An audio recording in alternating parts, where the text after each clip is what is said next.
Welcome, ladies and gentlemen, to another episode of 5 Things You Didn't Know.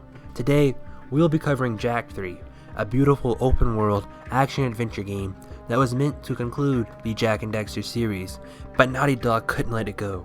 It came back to life in the form of Jak X, Jak and Daxter The Lost Frontier, PlayStation Heroes, an All-Star Battle Royale, and most recently, a canceled Jak 4. And right quick, I would like to let you know that this episode will conclude the Jak and Daxter 5 Things You Didn't Know series. So on my Twitter, there will be a link down below in the description. There's a poll up right now to decide which series we're covering next, and the series that are available to pick from are Sly Cooper, Metal Gear Solid, Yakuza, and Grand Theft Auto. But now, without further ado, let's get into this. Number 5. The older fanbase may remember the commercials for Jak 3. They all was a parody of big titles such as Star Wars and more. This was done because they wanted to have more fun with what was supposed to be the last time they would touch the Jak and Daxter series. Here is my favorite commercial they did.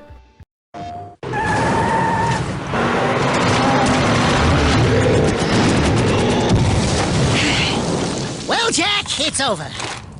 There's just one thing left to say. I am your father. What? I'm your father! Right, yeah. Listen to your feelings. You're not my No, father. seriously, your mother and I... The epic Jak trilogy is coming to its dramatic conclusion. Before you were born, obviously. Rest assured, it won't end like this. Number 4.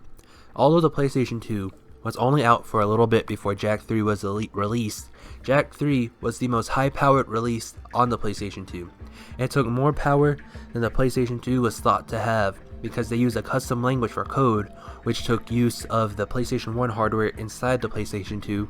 There are essentially no parts of the PlayStation 2 that wasn't used while playing Jak 3.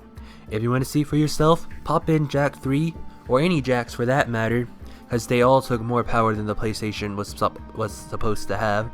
And listen to how loud it can get on the old fat PlayStation 2. It wasn't as loud on the slim model, but it was still louder than almost every other game. Number 3.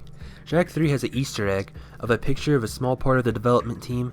By the time Jak 3 was released, the whole team moved much faster, with Jak 3 only costing a small $10 million and 13 months of production, which is vastly different from Jak and Daxter, which took almost 3 years and $14 million, and Jak 2, which costed $15 million and took 24 months to develop. Number 2. IGN gave Jak 3 an incredibly high review, and when returned to ask about it, they said this: "If you're looking for art and technical achievement, Jak has it. Jak is it. Characters animated so smoothly, it actually makes playing other games painful. Painful, I say. And it never stutters, never glitches, never hitches, and never ever lets up." That still stands today, according to IGN, which can be seen in new games such as Prey 2017, which loses more frames than Naughty Dog abandons high-profile franchises when they're at their peak, such as Crash Bandicoot, Jak and Daxter, Uncharted, and I can guarantee you this new Last of Us Part 2 is gonna end on a cliffhanger, and they will never hear anything about it ever again from Naughty Dog. Number 1. It was originally planned that Daxter would develop dark powers in Jak 3, which was eventually scrapped but made its way into Jak and Daxter The Lost Frontier, which wasn't developed by Naughty Dog. The reason they wanted Daxter to have powers is because since you take control of Daxter more than you did in Jak 2, they wanted him to have a little bit more feeling, a little bit more insurgency to develop the story with him having fallen into the dark eco, because they already turned him into a precursor. Maybe they were going to want him to have the dark powers.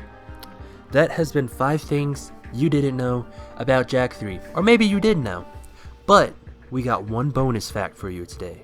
One bonus fact. Just since this is the end of the 5 things you didn't know about the Jak and Daxter series, I decided I'd save the best one for last. Jak and Daxter was actually supposed to come out a lot sooner than it did. It may have been supposed to be a PlayStation 1 game, because the idea for Jak and Daxter came out in 1995 or the beginning of 1996, or like the date isn't like 100% accurate. It's just like what they said in the documentary type thing. But anyways, Jak and Daxter The Lost Levels, there's only one video of it on YouTube.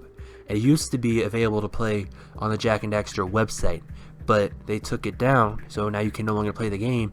So this is, you know, essentially the only way to see what Jak and Daxter could have been, like if it had came out beforehand. And it plays very much like the NES Legend of Zelda did. But anyways, if you learned something in this video that you didn't know before, hit that like button. If you are from r/Jak and Daxter, go ahead and go post some more lies about me on your Jak and Daxter thread. That's always cool to go through and see that. By the way, this first half of the video, or the first like 20 seconds, that's the first time I've ever talked about my social medias when it wasn't in the description. So take that, Mr. Liar Liar Pants on Fire from Reddit. And anyways, if this is your first video from me, hit that subscribe button. And you know what? Comment, let me know any facts that you may have already known, or maybe you thought could have been interesting to see in Jak 3.